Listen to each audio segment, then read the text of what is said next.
What's up, Aztecs? It's Javier, writer and director of Dream of Darkness, transmitting from the Aztec capital of Tenochtitlan. Quick update about what are we doing, and also something cool, the struggles, the real issues. Usually the games industry doesn't share what are the problems, how's the messy development of games. We are a very shy bunch, and there are NDAs that always forbid to actually sharing and potentially collaborating about the process of creating games. Fortunately, I call the shots still with our studio. So if you've told me that you love to see about how history gets into our game, and also about what is the real deal about how games are made, so let me share a bit of that with you. As you know, we submitted our video for the Historical Games Network about our process, how we take findings from history into our game. But originally it was going to premiere this Sunday, and they wrote to me saying that that date is going to change. It will be some days later, it's not an issue. But as a game startup founder, well, I invested about 3 hours to update everywhere about that date. Now that date's not happening anymore.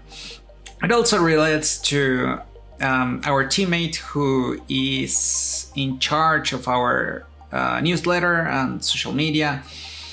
He's been apparently sick. We haven't had news from him. I'm a bit worried. I did write to him, but I haven't heard still anything from him. It's been more than a week since our last communication.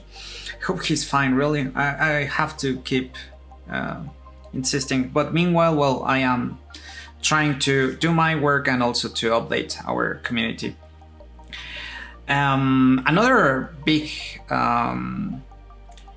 the most important thing I believe that we have to solve as in our game is finding game market fit, finding which audience has the biggest urgency for our game.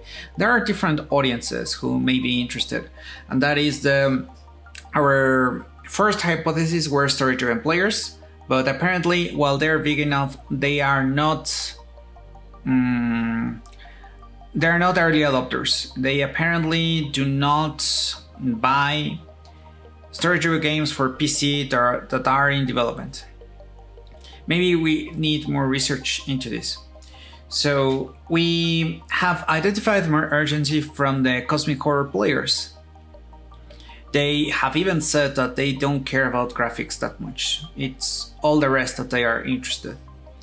That definitely says that they are early adopters. Nevertheless, I worry that this market may not be big enough and that they don't recommend things that much when they are good. They're a shy bunch.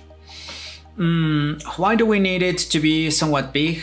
I am terrible, my memory is terrible, so I don't have at the moment the exact number. Eventually I can share it with you that we should find for this first market, for this beachhead.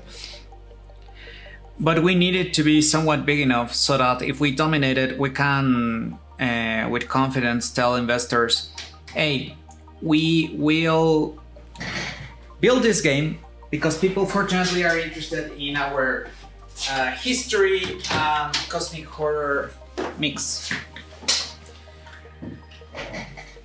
So that is our second hypothesis. Now our third hypothesis is historians who play. While they have urgency, what we again fear is that that market may not be big enough. Even less so that cosmic horror players. So we'll find which market is big enough and has urgency and that does recommend things that are interesting for them. It is important to identify that because it determines which features we should build, which features add more benefit to that audience. As a game startup, it is very important to always say, how can we add more benefit to a particular audience in contrast with the gorilla in the room, with bigger AAA games, who fortunately for us, they are not as focused on an audience. They try to satisfy a lot of audiences. So we can be the David versus Goliath in this battle. However, in order to identify which of these could be, well, I would need, or someone in our team would have to do the job, do the research. And as I mentioned to you, our teammate working on community we don't know about him. At the same time, I'm working on some other things. I'm working currently on concept art in order to have all of the team imagining the same game. It is very easy. In the game industry, in lots of human endeavors, if you don't have a picture, to have different interpretations of how a game could work. So we are currently writing the requirements in order to get that unifying concept art and everyone sharing the same vision of what we're building. So this is a quick update. It was great to see you guys, and be on the lookout for more updates. Take care.